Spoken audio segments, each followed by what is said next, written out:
असम राज्य के शिक्षा निदेशालय BTAD Bodoland territorial area districts Kokrajhar कार्यालय द्वारा 21 अगस्त 2024 इसमें सहायक शिक्षकों की भर्ती से संबंधित कुछ महत्वपूर्ण जानकारी दी गई है, खासकर उन उम्मीदवारों के लिए जो DEl Ed diploma in elementary education या बीएड बैचलर ऑफ एजुकेशन की डिग्री प्राप्त कर चुके हैं।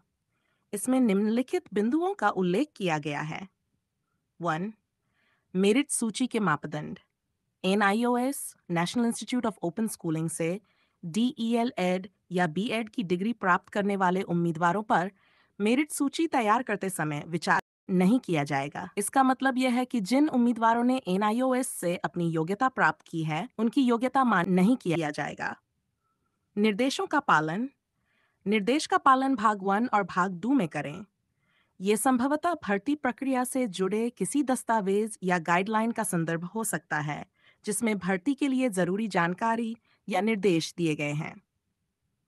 बाहरी राज्यों की डिग्री पर विचार। यह अधिसूचना स्पष्ट रूप से कहती है कि जब मेरिट सूची तैयार की जाएगी, तो बाहरी राज्यों से प्राप्त बीएड की डिग्री पर विचार नहीं किया जाएगा। इसका मतलब यह है कि केवल असम राज्य के भीतर की मान्यता प्राप्त डिग्रियां ही स्वीकार की जाएंगी। सुधार का प्रावधान।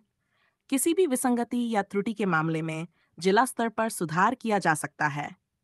यह एक महत्वपूर्ण बिंदु है जो बताता है कि अगर भर्ती प्रक्रिया में कोई त्रुटि होती है तो उसे जिला स्तर पर ठीक किया जा सकता है। निष्कर्ष।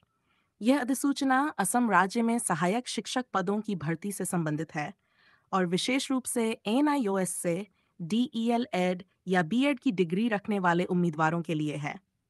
इसमें बाहरी राज्यों से प्राप्त बीएड डिग्री को मेरिट सूची में शामिल न करने की बात कही गई है, जो असम राज्य के उम्मीदवारों के लिए एक महत्वपूर्ण जानकारी है। इसके अलावा किसी भी त्रुटि या समस्या के मामले में जिला स्तर पर सुधार की अनुमति दी गई है, जिससे भर्ती प्रक्रिया में पारदर्शिता और निष्पक्षता सुनिश्चित होती है।